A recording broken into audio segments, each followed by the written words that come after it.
Dr. Steve Haltiwanger, he's an MD-CCN, is an Health and Science Director of Lightwave Incorporated. Present responsibilities include coordinating research projects at universities and colleges and writing up research protocols. He's one of those docs. He loves to research and write, but thank God we have them. Otherwise, we never get anything done. He also formulates nutritional compounds to support cellular energy production and cell repair. For 31 years, this doctor, he has presented as many national conferences and international conferences in 15 countries. Boy, he must have a lot of sky miles built up. He has neurology residence since 1984. Oh, sorry. He received the medical degree from Medical College of Georgia in, Georgia. All right. It's South Carolina. He came to Georgia. I don't know if that's a good thing or not, but at least it's in the South. So, in 1980, he's completed a psychiatry and neurology residency in 1984. So he knows if you're lying. In 1985, he was a board certified in psychiatry and neurology. Dr. Haltiwanger's past research includes combining electromagnetic acoustic, back to sound, huh? And vibration and sound, and phototherapy. Wow, we got to talk about that. Treatments with nutritional supplementation. He has done research on the effects of PEMF. I wonder if that is the EMFs. PEMF. Yeah, we'll find out. On neurological diseases, multiple sclerosis, diabetes, neuropathy. He currently is a member of the Scientific Council of the International American Association of Clinical Nutritionists. You can find him at lifewave.com or go to nciadvancedresearch.com. Welcome aboard, Doctor. How are you? I'm good. Thank you very much. Now listen, wow. There's very few people who get an opportunity, such as myself, had to be around brilliance. And researching you are exactly just that. You are just one giant walking brilliant man. And you're sharing this with everybody. And I just loved it when I was talking to the docs. We've had Dr. Sinatra on, Dr. Cowan on, and Dr. Rankin on, the whole works. And they're all brilliant men, of course. It's a great hearing their story because you're an MD. You could talk about that to a degree, but more so, I kind of want to know, when did you come out of the closet? When did you have your awakening that, okay, you know what? There's probably more than just this medical model I was forced to train and go into debt over. The integrated model, it makes sense to me. At what point did you have your awakening? 1980. Wow. When Reagan became president, very, huh? very specific. I'll do this quickly. Yeah. I had a patient who was the private patient of the chairman of the Department of Neurology of the medical school, who had been wheelchair bound for 7 years and couldn't control his bowel or bladder and had catheters in. He came in with a kidney infection. And I took his blood as an intern, but I also made a slide of it because I did a pathology fellowship, looked at it myself and said, he doesn't have any normal red cells. And we checked his B12 level. His iron was low. His B12 level was normal. And so I should not have given him B12. I said, well, maybe he doesn't have active B12. I'm going to give him a B12 shot. He said he felt better. We continued it on for 6 weeks. On the 7th week, I went in to see him. He started walking. And this guy had normal B12. No doctor should have given him B12, but I gave it to him anyway. and he's alive today. So would you say part of the problem in the allopathic world is that they have very archaic and not barbaric, but very archaic testing skills, measures from PET scans to X-rays, and it limits because it's not taking into account that humans are made of energy? Well, that's one aspect. Right. I combine. Let's build a house. What do you have to build a house? You've got to have construction materials. You got to have a plan. You don't just sit there and start nailing boards together. And you've got to have energy to put it together. And the first place I start with somebody is, what are the essential nutrients that their body requires to repair itself? And I don't know a handful of doctors I've met in my life that actually concern themselves with that. Yet the first chapter of all the biochemistry book says the body requires certain essential nutrients, and it cannot exist without dysfunction. and then they go to the next chapter. How we make money for the pharmacies. All right. So you're right. I mean, so you're looking at a medical model that is not built on a foundation, and the foundation it says it, but it's actually you got what the book says, and then what actually is happening is two different things. So you say we got to get back to the foundation of the nutritional medical model, and why is that so important in the healing process? Well, there's several days of conversation here on answering that question, but we'll try to do it quickly. First off, the body operates electrically. Okay. It has proteins that are semiconductors. It has cell membranes that are electrical capacitors. It has membrane proteins that are transducers. It has all the components at a cellular level of a tuning circuit you find in a radio. Every cell can communicate wirelessly with every other cell in the body, and you can also communicate from person to person, even though most people are not conscious that this information transfer is taking place. Okay, so the body's built on this electrical process. Is that why? I'm not sure what PEMF is. Is that electromagnetic frequencies? It's pulsed electromagnetic fields. Okay, so when we have this overdose of all these EMFs from our cell phones, the computers, from the cell towers, so it's energy interacting with other energy, right? Our human energy. Yeah. Okay. Yeah. What happened is the cells have filters. Okay. They allow certain. Sunlight is absolutely essential for plant health, for example, and it has biological effects on humans, especially with vitamin D production. Right. So there's certain frequencies in sunlight that are beneficial. Ultraviolet, which can cause damage, can cause skin cancers, is less beneficial.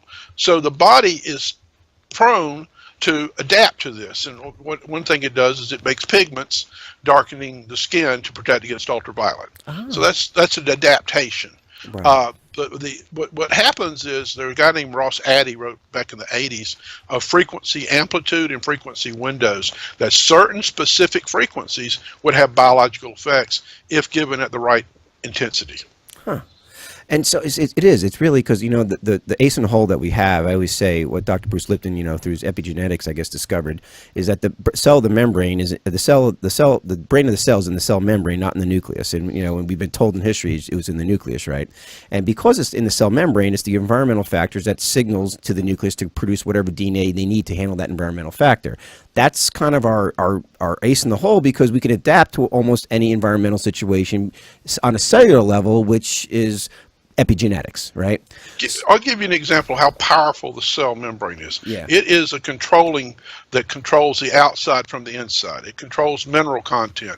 30% of the energy of the cell is just to maintain the location of potassium and sodium. Okay. Now, the membrane itself is a capacitor. It's a storage battery for energy in a sense. There's been research that was done back, I think, in 2003, where they used these voltage-sensitive dyes, where they measured the strength of the electrical magnetic field inside a cell. It was 5 times stronger than a lightning bolt. Are you serious? Wow. I'm not joking. It's in the literature. The intensity of the electromagnetic field. Now, whether you believe in God or evolution, I personally believe in God. Yeah. I don't think this is an accident that this has to be that powerful and doesn't have some function. Yeah, really. Yeah, I think that was just not a coincidence, It doesn't make sense to me. So that's phenomenal what you just said. In fact, I think that's just the whole reason why now you say everything's electrical. I mean, because you're looking at one of the most powerful actions in our body is electrical. Now, when you add that together, you repair the cell membrane. You want to be able to maintain that field. Yeah. You have to use the components that the cell uses, such as fatty acids, sterols, things from plants like phytosterols. And what happens is the cell, phospholipids, that's what I was looking for, that it repairs itself if these components are available in the diet. Right. And then you have to have minerals provided.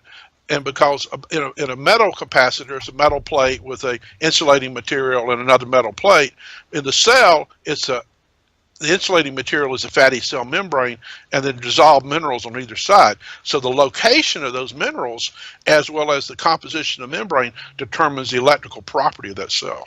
So it really doesn't even matter to you, doctor, that if Alzheimer's, dementia, MS, ALS, cancer, that really doesn't concern you at all, because you could all relate it all back to a lack of nutritional balance on a cellular level.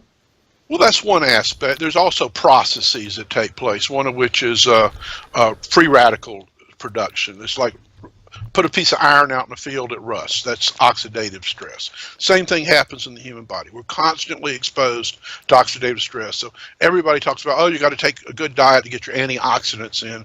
And what people don't realize is you have to have a whole combination of antioxidants because they recycle each other. So some people that take one antioxidant in very high doses, pycnogenol used to be very popular back in the 80s, and I do laboratory tests, and these people would have the worst oxidative stress. Yet they were taking massive doses. It wasn't until we realized they weren't recycling because they were putting a lot of oxidative stress. But when you give an antioxidant, it becomes an oxidant. Right. It actually gives up an electron. Now it has to take an electron from something else to recycle. And so what happens is you got to have other compounds in there for that recycling to take place. Well, it seems like there's a formula here because I hear what you're saying. And I know each person's individual and each person has their own nutritional needs balance. There's probably some common denominators that you have to have a certain amount of zinc, certain amount of whatever. But each person could be loaded up in more magnesium than the other, more iron than the other, whatever it may be. So you got to look at the individual and their, I won't say nutritional or their biochemical needs of their cells overall in whatever part of their body. And I get that. But is there a simple formula on a nutritional level and also this oxidation that you're talking about? Because this oxidation, I assume, is coming not only from poor nutritional balance, but also from toxins from the environment, whatever that may be.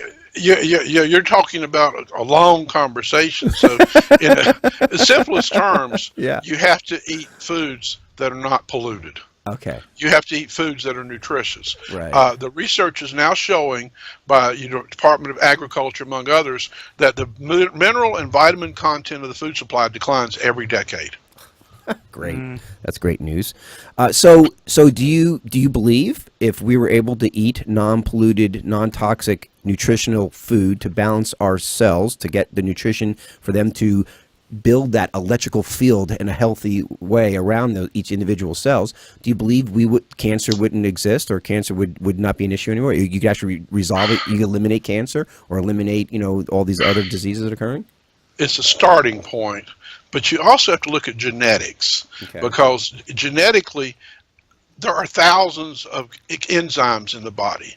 And what happens is one person may have an overactivity of one enzyme in a pathway and an underactivity of another one. And so what happens, they build up a compound and are deficient in a compound downstream in that pathway. So I've gone more toward genomic testing when I've been working with people to find out where their pathways are blocked. Oh, okay. Because you can't just give them nutrition, because there's a guy that wrote, Roger Williams wrote a book called Biochemical Individuality, and he basically made statements such as one person might need 10 times more B5 than another person. Right. And if you're not evaluating that person as an individual, you just can't give everybody the same amount of anything. Well, that makes sense, and that's why you'd have to treat this in a individual perspective, because based on what they're deficient in and what they're over, they have too much in. So I get that, but using because getting back to the bottom line is you have to have healthy cellular structure, electrical structure, the functions of the cell needs to have enough oxygen, needs to have enough hydrogen, needs to have enough the water inside. And so all this kind of comes into play. And what's been throwing off this outside of lack of nutritional valued food? Toxicity. The United States government put out a report, I don't know, about 8 or 9 years ago. 90% of all cancers are due to toxicity. This was a government report. I have it in my file somewhere. It was like 300 pages. Now, they said 90% of all cancers are due to our toxic environment. Okay, so there was go ahead. No, you go ahead. You go. I want to hear it. I saw a report on the internet yesterday that the amount of pollution in the world, it costs the world economy $4.6 trillion a year. Well, and we'll get into some of the specific toxins and what we can do about it, because I know you have, your Life Wave actually addresses a lot of these different things. But okay, so we're dealing with the 90% of all cancers coming from toxins, outside environmental factors here. What you're saying is not, you're not saying that, you get cancer because you're born genetically with it. You got to look at the genes, but you're saying you got to look at the genome, you got to look at the genes to determine your best prognosis to deal with you as an individual. Right, because if you've got genetic abnormalities in your liver's ability to detoxify. These are called the phase 1, phase 2, phase 3 detoxification pathways. Yeah.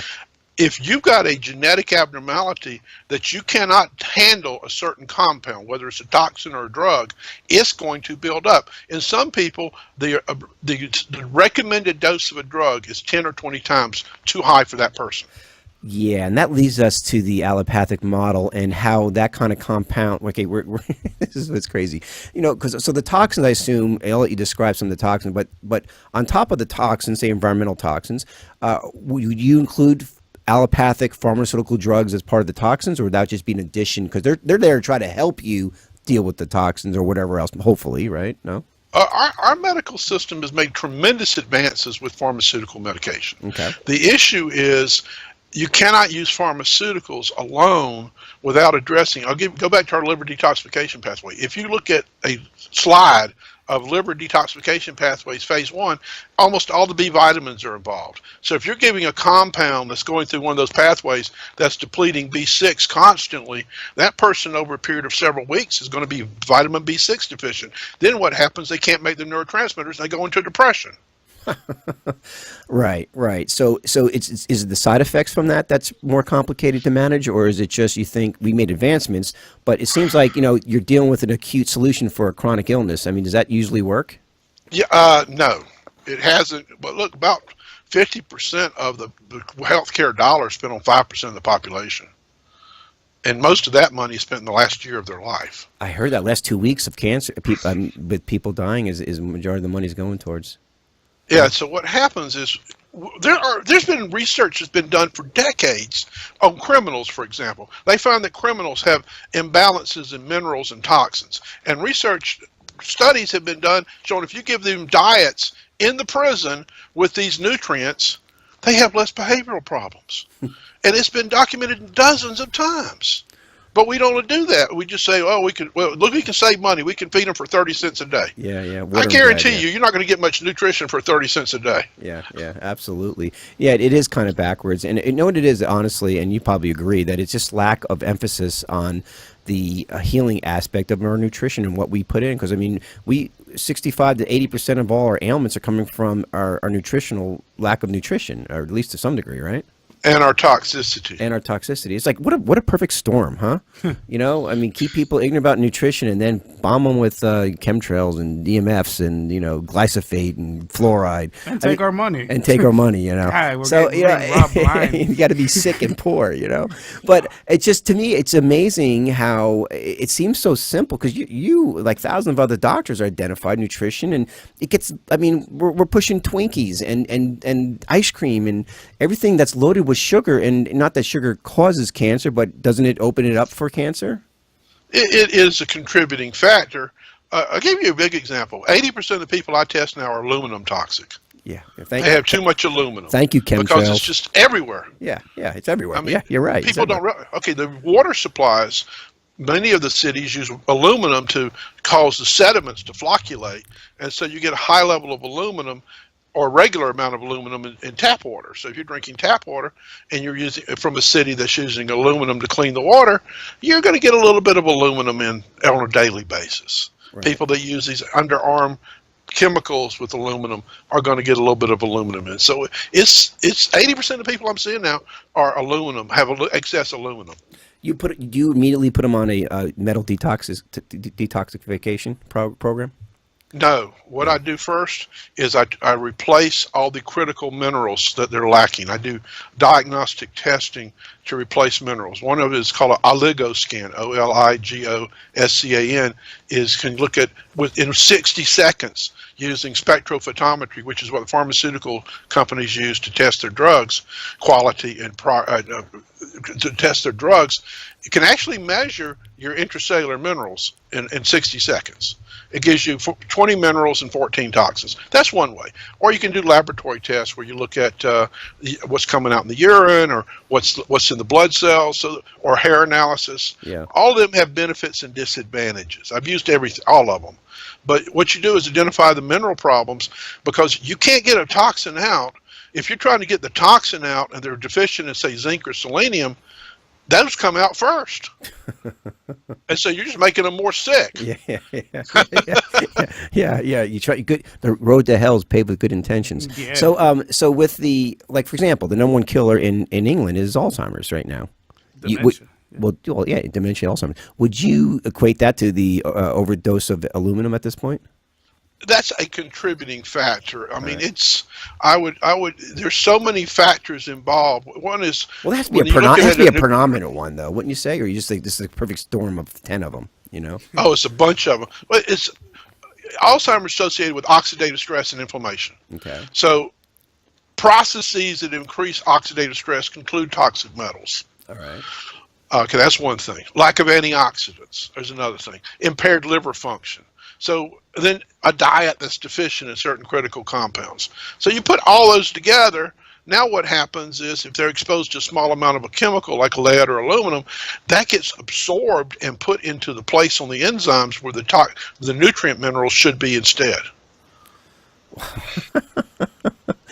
You know, it seems so simple, but, you know, and like you said, you got to build the house from scratch. So when somebody comes to you, you're literally got to go right down to the foundation and restart and build on first the nutritional foundation, and then from the detoxification, looking at their genes, looking at their what's the best way to approach this specific person. So it's really a holistic perspective. It has to be. I mean, where are we falling short in our allopathic model here? Because it seems like there's a lot more to saving somebody from toxicity or cancer and all the other ailments than just perhaps what we've been doing. Well, one of the first myths is you get everything you need from a good diet. Okay. It's just not true anymore. Right. I mean, unless you're a very completely organic individual who eats all organic foods, the likelihood is you're not getting everything you need from a good diet. Right. It's just not possible because where are you getting your food when you go to the grocery store? Is it coming from Guatemala, Mexico, or Brazil? I mean, who knows? how long has it been shipped? And what's the vitamin content after it's been in storage for 3 weeks, you know? Yeah. Yeah, right. Yeah, unless you're growing it yourself, I guess at that point, right? Right. I mean, there's been research on orange juice showing zero vitamin C content. Are you kidding me? Oh yeah. I mean, because it depends on how it's processed and how long those oranges have been stored and how long that material's been on the shelf. And when they get down to the point where the consumer, some orange juices have no vitamin C. Yeah. I get all my vitamin C from orange juice. No, you don't. Yeah, you might. You almost have to have your own individual home tester just to kind of see where you are on a given day, because it is almost impossible to live anymore. Honestly, This is trademarked in the air. This is our thing. Yeah, I know, right? Well, I'm sure the doctor has that. We could probably put it into place. All right, so we're gonna take a quick break, and when we get back, let's talk a lot. I mean, we talked about a lot of different toxins. We'll talk a little bit more some toxins, but doctor, let's get into some of the solutions. Let's give people hope here of what they can start doing to detoxify and as well as nutritionalize themselves, and let's get ourselves back happy again, all right, and our electricity flowing. All right, we'll be right back with Dr. Steve Haltiwanger, MD. He's runs the whole show. He's science director for the LifeWave Incorporated. All right, be right back. All right, we are back with Dr. Steve Haltiwanger, MD. He's the science director of LifeWave Incorporated. You can reach him at ncidvancedresearch.com, ncidvancedresearch.com, or go to lifewave.com, lifewave.com. Doc, I'm going to give you an impossible task here in a second, but I do want to later in the show get into how LifeWave works and the other products and services that your companies you work with offer, because I think they're brilliant and I think people need to hear this. So, you ready for your impossible task here? Sure. All right. So there's been a crisis out in the United States, and we have to replace the new general surgeon, and they picked you. All right. You're going to be running the whole medical field for the whole country. Okay. And you're in charge, and we got to spend some time on that. Okay. You can think about it for a minute, but spend some time, some of your first decisions that you would make, and your goal, and you were given the authority to eliminate these chronic illnesses that have been plaguing people for the last 20, 30, 40 years, whatever it may be, from MS to Alzheimer's to cancer to whatever that has been skyrocketing since, I guess the introduction of sugar and other elements. But anyway, so, okay, you have this job. Here you are. You're the new general surgeon general, I should say. And here you go. What are you going to do? Besides, First thing I would yeah, do would yeah, be have them bring back Liberty Gardens. During World War II, yeah. a significant percentage of food supply was grown by people in their own yards. Mhm. And there are ways of growing in small areas of land or even inside significant amounts of food. So organic diet to start with. That is absolutely the first. Secondly, I would have them get a water treatment system or something. Either you have a water treatment system or you are a water treatment system. So they have to have clean water. So you have to have some kind of system that's going to take out pollutants in the water, such as aluminum and fluorides and things like that. That's the first place I'd start. I'd have them only use something, get rid of regular salt and go to something like Himalayan salt, because iodized salt actually contains aluminum. Are you serious? And what is Himalayan salt? And I mean, aside It's of minus pink salt. Well, there's several on there. You want a mined salt. You don't want there are sea salt companies out there where they take ocean water and evaporate it, make sea salt, but it's full of pollutions. You want to have a salt that's maybe been around for 40 or 50 million years, and they mine it out of the ground. There's not all the kind of chemicals and the pollution in the salt anymore. So I would go to something like a Himalayan salt. It's one type. Right. There are real salt is another one. All these are very helpful. Okay. I would try to educate people on the value of exercise, healthy diets. I'd also recommend people get infrared saunas. Ooh, what is that? Explain infrared sauna. An infrared sauna, there's a couple of really good ones out there, will produce far infrared. So they'll put a mid to far infrared. There's some that put out near infrared. But anyway, what you're looking for, the research has been done mostly on far infrared saunas. And what these do is it raises the body temperature a little bit, which actually kills off viruses, kills off bacteria. It also it activates the immune system. It improves circulation, and it causes you to lose chemicals through your sweat. Yeah, exactly. Nobody sweats anymore. Everybody's sitting down in chairs and not doing exercises, and so nobody's getting rid of all these built-up toxins, right? So the elimination organs are the kidneys, the liver going through the dumps into the bowel and comes out the colon, Yeah, and the yeah. bowel movements, Yeah. the lungs through your breath, Right. and your skin. Skin is your largest organ. Yeah. And so, and we don't take advantage of the detoxification properties of the skin. So if you were to reduce the toxic load in your body, now what happens is if people say, oh, a little bit's good, then a lot's better. You don't just get in there and say, oh, I'm going to do an hour and a half of infrared sauna. Yeah. You start off with 5 or 10 minutes and see how you handle it. Yeah. There's a really good company called Therasage, which I like because they've got these rare earth elements in there, so you're getting all these frequencies that I think are helpful also. I think they use jade as one. So you're actually getting these earth frequencies from the sauna. There's actually was research done back in the 60s and 70s in China on using these infrared lamps. They made these ceramic plates, and they have a lamp that took like $1,600, and you'd sit under it, and it put out these frequencies. And what they found is these people that worked in these ceramic factories didn't have viruses and colds, and they didn't have as much cancer, and they were wondering why, because they were exposed to all this natural radiation coming out of these infrared lamps from the infrared. So infrared is a healing agent, you're saying, for that by eliminating these viruses. Is there a way to adapt your already sauna to infrared, or you have to buy an infrared? No, you have to buy an infrared sauna. Okay. You want to buy a good quality one. Yeah. The one that I like is called Therasage, but I mean, I'm not trying to promote one company over other, but you need a good quality one. Yeah. So as Surgeon General, you basically would put in these infrared saunas in the local communities, and people would have access to that. This is great. You're on a roll. Keep going, Doc. What else we got? Oh my goodness gracious! Well, you got to get them all processed foods. I mean, I only shop on the outside aisles of my supermarket. I very seldom go inside to pick up any packaged foods, because I know that this is where all the money is spent on promoting this and promoting that. I get people to go to naturalnews.com and just sign up, get their news reports, naturalnews.com. This is by a guy named Mike Adams. Okay. He has all kind of information. Another great site is Mercola.com. Yeah. And so these are great sites for natural information, and you have to, you want to start educating yourself. So I would put in education and the school systems on the body's how the body repairs itself, how foods are important.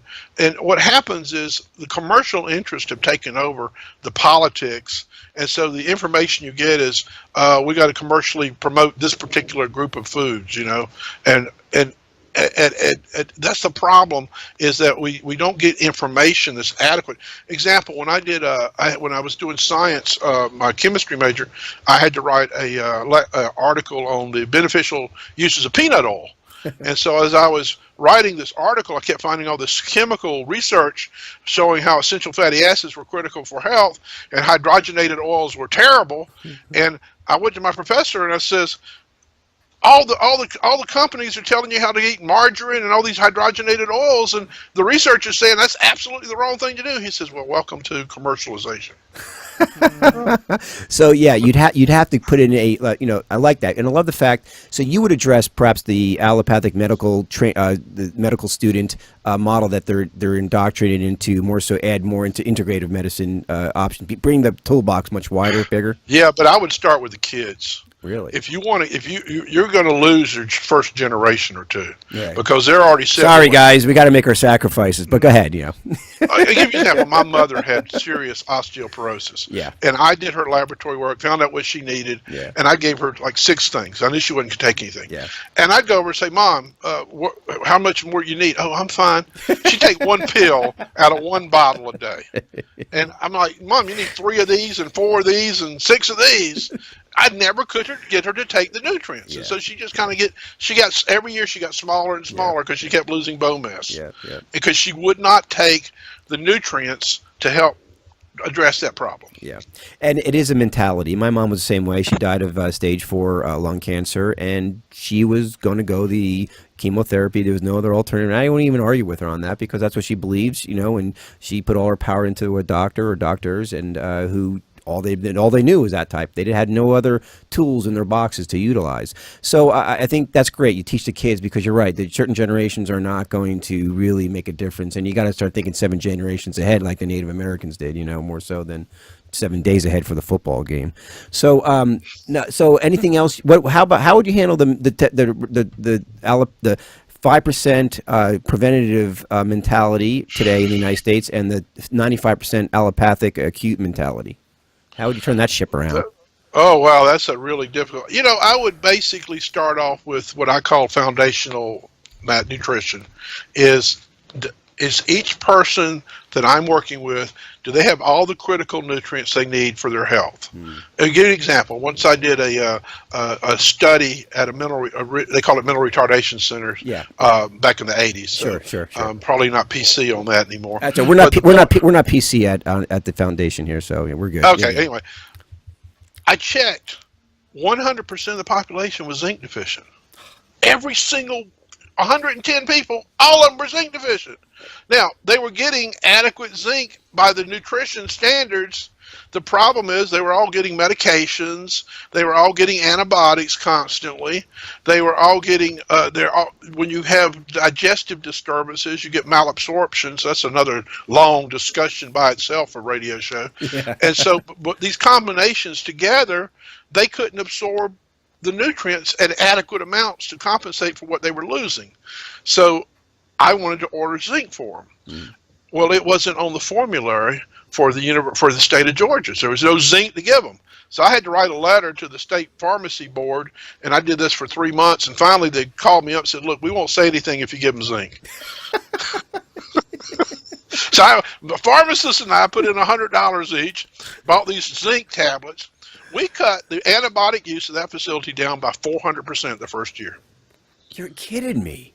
Nope. It's like, why don't people listen? I mean, because, I know why they don't, because our model right now is more interested in creating customers than they are cures. But to me, is amazing how you have to get the truth by going to more of an integrative people who insurances don't cover, the pharmaceutical industry doesn't support. You know, it's just it's truths out there. You just have to know where to go now at this point, and it's really life and death decisions we got to make now, and on this part, and a lot of it is brainwashing and mind controlling of going in the old system, like you said, that other generation, because it's hard. You can't convince somebody to think differently. And you know, my biggest concern is this, Doctor. I'm not with you, not with many others like people you mentioned, Mercole and the rest, but I really feel across the board we're losing our doctors, our allopathic doctors are losing respect from their patients because they're not expanding, they're not challenging, they're not bringing into their toolbox all these other solutions that potentially could deal with these cures.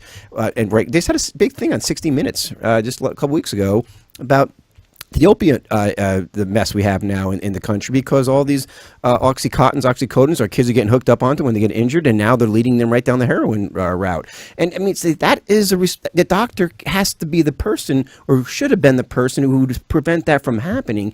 And they're losing credibility every day unless they bring on this integrative model, or I don't know what an answer would be, but what's your solution, Surgeon General or General Surgeon? What is it, General Surgeon? Surgeon General. What's your solution to stop this wake these folks up here? Don't you love these tough questions? And if anybody can handle it, I know it's this doctor. You can go ahead. Well, you put me in a. Let me tell you this. All right, go ahead. What's the average visit time with a doctor in a clinic visit now? 10, 15 minutes. Oh no, much less than that. Are you serious? It's down around 7 minutes. Wow. FaceTime. Wow. Now, what he can focus on are the symptoms you present with that day. Yeah. And so what we have is problem, reaction, solution. Yeah. Oh, you have this condition. You have this problem. You're having the sinus problem. Yeah. Oh, this is seasonal allergies. Yeah. Allergies. We're going to prescribe this treatment for Yeah. you. So it's problem, reaction, solution. Yeah. And the problem is the medical model is set up now to problem, reaction, solution. It's not set up to say, why is this person having seasonal allergies? What's their genetic disposition? What's their biochemistry like right now? These questions are never asked, and they're never answered. And what happens is people finally get sick enough, and what happens, they start looking for integrative physicians after they've been in the system for a while. Yeah. And they said, I'm not getting well. I've got this condition. I'm just not getting well. Nothing's working. I've been to 6 or 7 different places, and then they come to see me or somebody else like me, Yeah. and we go, we're going to do this. Well, nobody's ever ordered this kind of testing before. This doesn't feel right. You know, it literally is. It's backwards. First, they should go to a doctor like you, and then if you can't resolve the chronic issue, they go to an allopathic where it becomes more acute. You know, it's literally upside down, backwards, and reversed. It blows my mind, but that's literally actually our model set up, and I think you hit it right. Well, I'll tell you what, if I have any play at all with our president, I'm going to try to get you as our next doctor of the country here, and we'll get you set up on that. Okay, those are enough of those tough questions. We're gonna get into what you actually do after this break, Doc, with LifeWave Incorp, and what some of your talents that you know that has been helping and saving lives, and where our future looks like going. We are back with Steve Haltiwanger, MD. He's a science director of LifeWave Incorporated. You can reach him at nciadvancedresearch.com or go to lifewave.com. So, you know, you hit on stuff that all these integrative doctors have been saying to a certain degree, but you really understand the level of the solution of getting to the cellular level. You could give people the solutions, but they're not, you know, you could bring a horse to water, right? But you can't make them drink. It's going to have to change. It's going to have to be a whole nother mentality change, isn't it? It's going to have a whole belief. You're fighting a belief, not so much just the ailment, right? Absolutely. Give you an example. Yeah. You go to the doctor, he gives you a compound orally, okay? Yeah. Now, you have to absorb that compound. What happens if you have a messed up digestive system and you can't absorb the drug or whatever he's giving you? There's a problem right there. Secondly, if it gets in your system and does its job, is it being disposed of properly? If the liver is not functioning properly and the nutrients needed to make the liver function properly are not there, that drug becomes toxic. And what happens is you go see another doctor, they give you another medication. It was not uncommon for me to see people that come in with a brown bag of all these different medications. The research is showing if you're taking 5 medications at one time, you got a 95% chance of having drug interactions or drug toxicity. 95%. Wow. And how many people are taking more than 5 medications? Oh, you go to any nursing home right now. I'll tell you, I'm in the nursing. I used to be. I'm in health and senior care business, and you're looking at 9, 12 to 15 types of medications some of these folks are taking at that age. That means that their body is constantly being depleted of critical minerals, critical vitamins, critical amino acids, and critical fats, which are necessary to metabolize those compounds. I forgot antioxidants. They're also being depleted. So now you sit there going, well, you're missing your magnesium. Half the population is magnesium deficient. I mean, so you just literally start off with that. And when you start adding all this together, people don't realize without magnesium, you can't make energy. You cannot make energy at your cellular level. Also, magnesium is important for moving other nutrients into the cell, and that's a complicated discussion. But so magnesium by itself can cause deficiencies of other compounds. Wow. It's amazing, but you hit it around the nose. I mean, that's really what's needed at this point is that type of education and changing of beliefs, understanding just how the elements work with each other and how they don't work. So, tell me about LifeWave. What are you excited about it? I mean, what results are you seeing? My favorite, we have patch technology, and my favorite is called Ice Wave. Ice Wave. I have gotten 4,000 people out of pain. It's an electrical mechanism. You take these little patches. They don't put any chemicals in the body. They basically are made up of what I call stereoisomers. These are, and they cause light and the magnetic field of the body to be shifted when you put these on the body. Okay, it's called the thermomagnetic field. Yeah. When you put these patches on the right location, I can get people out of pain in 10 seconds. Because you're tapping into the meridian of the energy flowing to the certain areas of the body. Yes, and I've been involved in 72 studies. Okay. Several of the studies, we measured the energy flow from one place to another. And when we put the patches on, we increased the energy flow. We increased the conductivity of the tissues. Right. And that was correlated with the pain response. Right. When you have an injured area, a lot of times the normal bioelectrical pathways are not functioning properly. So putting the patches on, you're creating like a bypass circuit. All of a sudden now the pain is like gone. It's literally, I usually tell people, I said, I'm going to put this patch on you. I'm going to put the negative patch on your pain spot. Where's your pain? Let's say you point to your shoulder. I'll put the negative patch on. They'll take the white patch and stick it somewhere up, above, or below, to right or left. No change. And I say, now it's an immediate effect, like a light switch. Either the light's going to come on or we need to move it. And I put it on. I say, all right, did that change your pain? Literally that fast. Okay. They go, not really. Then I'll move it somewhere else. Not really. How about here? Oh my God, it's down 40%. And then I'll keep moving around, seeing if I can get better than 40%. Okay. And most of the time, if I keep doing it, I get down to 100. Okay. So let's get into this. This is fascinating. So you're saying that you have this, when all pain is a blockage of energy flowing, right? So there's that's one way of looking at it. Okay. Well, just for, and you describe a better way if you think it's a better way to understand it. I'm just trying to understand how the patch works here. So if there's a pain because there's a blockage of energy flowing at a certain area, this patch goes on top of it, it redirects it, or yes. It opens up the channel. It opens up pathways. Another way of getting the flow going. Yes. Yes. It's kind of the same thing can be done with frequency-specific microcurrent therapy.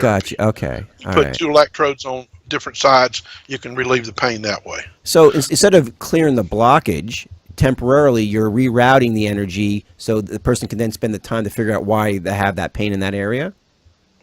Yes, it facilitates. I mean, I have been to professional football teams and basketball teams in their locker room and patched up their players. Right. The issue is it doesn't fit the people that run their medical directors and stuff. They're like, well, we don't understand how this can possibly work. Electromagnetic, I don't understand. Yeah, the guy's out of pain, but like, well, we're not going to do that anymore. Yeah.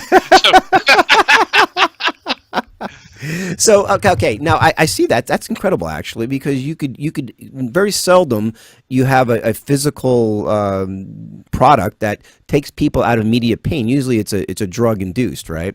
So yes, I'm sorry. No, you're good. So with this patch goes on, reroutes the energy. Now, 'cause, you know, you have this, when all pain is a blockage of energy flowing at a certain area, this patch goes on top of it, it redirects it, or another way of getting the flow going. So another way of getting the energy flowing. Yes. Okay. So with this patch goes on, reroutes the energy. Now, if you don't have the patch, that pain would come back again, right? It can. Sometimes it doesn't. Sometimes it works its way through, because usually pain, It, you know, you have to deal with the emotional aspect. There's a blockage there for a reason or whatever. And I what's have your to be thoughts? very careful about not making medical claims for a device like I this. understand. I understand. You Yeah. get into issues. Yeah. Trust me. I get it. It's affecting the body at a cellular level. Okay. Okay. And it's a nice effect. I'll leave it there. All right. All right. Fair enough. And so there, you know, that's amazing how that could happen. And so that's one of your favorites, because that's immediate response. I mean, in a world, in a country that's all about immediate gratification, you know, that's important. You know, that's why we take all these pills, these heavy drug pills, because we want immediate effect. You know, and here you have something Immediate that. relief. And are there any side effects to this patch? No. Well, yes, actually, it can cause your body to release toxins. It makes you feel good. The side effect is you're going to be happy. We've had people that I patched up. Their urine turned darker, and the guy worked at a chemical plant, and he just said he had to get out of the bathroom after he urinated because it smelled so bad. It caused his body to release stored chemicals. Now, it doesn't always work that way. Sure, But sure. some people get a metallic taste in their mouth. Right. Means that we were mobilizing. So it basically works at a cellular level, and one of the effects of the technology is to increase the ability of cells to make a little bit more energy. Of course. And this is all electromagnetic, right? It's involved in that, yes. Okay. Now, It's more of photobiomodulation. okay. Now, when you said phototherapy, is that like photon therapy?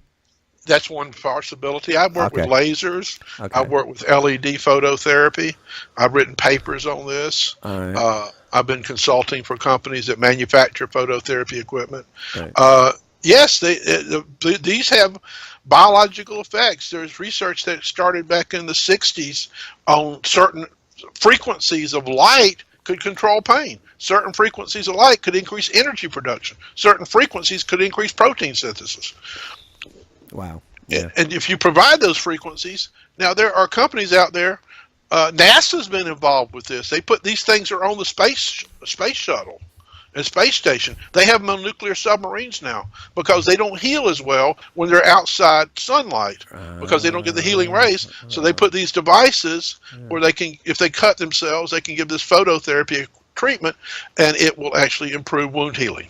The important people have access to it. That's what matters, right? All right, Doc. So, tell me about this the resistant bands. How does that differ from the patch? Well, I'm not sure where I follow. Which resistant? Resistant bands. I was looking on the site. They had these bands. Those are exercise. Those are for. That's just it's an exercise program that was developed that people could get into and they could travel with. So they could. Okay. You could put these literally in like a little case, like almost like a size of a watch case, and you could use these exercise bands with a video that they came with that shows you how to use them as a way of getting exercise on a daily basis over 7 to 12 minutes. Gotcha. I'll tell you, I have an idea, and maybe you can make the millions out of this or the billions out of this, but can you come up with like a band or something that can measure where you are nutritionally on all your different elements that you need to have or what you're deficient in, and then you can just look at it, well, need a little extra dose of zinc right now, or need a little extra, got rid of those oxidation radicals that are running around, I need a little more hydrogen. I mean, do they have anything close to coming out with that where you could do it yourself, or you have to go to the doctor, you got to go to wherever? The OligoScan is the closest right now. That's a French company that developed a analyzer that uses light, near infrared light, to measure minerals and toxins in your body. Yeah. Now, there's other companies that actually measure carotenoids using these spectrophotometers. But, you'd have to develop a whole series of these with different signals and frequencies in order to do more than that. Right, gotcha. So what do you got? What do you got in store right now? What are you working on? What's your next big endeavor? What are you going to surprise the world with next? Right now, I'm working on a book on Hans Nieper mineral transporters. I'm trying to get it edited, which I'm a terrible editor, and I'm gonna put it on Amazon probably as a Kindle book. And it talks about how to use mineral nutrition using mineral transporters, which are not basically mineral supplements. They're mineral delivery systems like FedEx envelopes. They can deliver minerals to specific cells. Like a neuropeptide or something? It's similar, but it's okay. let's take an orotate. Yeah. An orotate is a compound developed by Hans Niebuhr, say calcium orotate or magnesium orotate. We're talking about magnesium. Yeah. Orotates are attracted to certain tissues like brain, heart. And so if you need magnesium deficiency in your heart, you could use an orotate, and the orotic acid component is actually involved in the chemistry of the heart and the chemistry of the brain. And so it's designed to be intact. So the magnesium is still bound to a address. So it's taken up through the bloodstream intact, still bound. And now as that compound is taken into the cell, the magnesium gets a free ride. Wow, so it's not being diluted or sent in other areas or whatever, or something else jumping on the bandwagon. It's like this protective armed vehicle bringing it to where it needs to go, right? Right. Well, I'll give you an example. If you're taking a mineral supplement or just eating foods, Yeah. if you're healthy, you're fine. Yeah. But you get sick, and now your cell membrane transport mechanisms are dysfunctional, or your energy production is dysfunctional. Now you take the nutrient, it gets in your bloodstream. It may not get into the cell because it can't enter the cell anymore because the cell has been damaged. And so its ability to transport into it, by using a mineral transporter, you're actually making an electrically neutral compound that can diffuse into the cell. Wow, it's like riding a lightning bolt into where it needs to go, you know? Yeah. That's just, you know what, that is fascinating work you do.